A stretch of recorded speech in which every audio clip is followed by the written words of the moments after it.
ఓం శ్రీ మాత్రే నమః. అందరికి నమస్కారాలండి. ఈరోజు మనం అదృష్టరత్నం పెట్టుకోవాలంటే ఎలా పెట్టుకోవాలి, ఏంటి, అదృష్టరత్నం అంటే ఏమిటి అనేది మనం ఇప్పుడు మొత్తం మాట్లాడుకుందామండి ఈ వీడియోలో.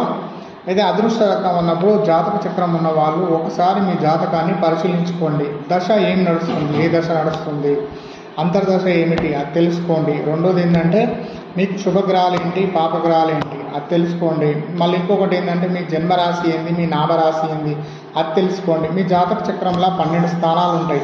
12 స్థానాలల్లో ఏ స్టోన్ పెట్టుకుంటే మనకు అదృష్టం కలిసి వస్తుందో ఒకసారి మీ జాతకాన్ని పరిశీలించుకొని మంచిగా మీరు అదృష్టరత్నాన్ని ధరించండి. ధరించడం వల్ల మీకు అదృష్టం కలిసి వస్తుంది. నమ్మకం ఉన్న వాళ్ళు నేను చెప్పినట్టు ఇలా చేయండి, మీకు అదృష్టం అనేది 100% కలిసి వస్తుంది. ఒకవేళ మీరు నన్ను కలవాలి, నా అపాయింట్మెంట్ తీసుకోవాలనుకుంటే నేను మీకు నెంబర్ ఇస్తానండి. వాట్సాప్లో నా కనెక్ట్ లొకేషన్ పెడతాను. వచ్చి నా దగ్గరికి వచ్చి కన్సల్టింగ్ తీసుకొని మాట్లాడండి.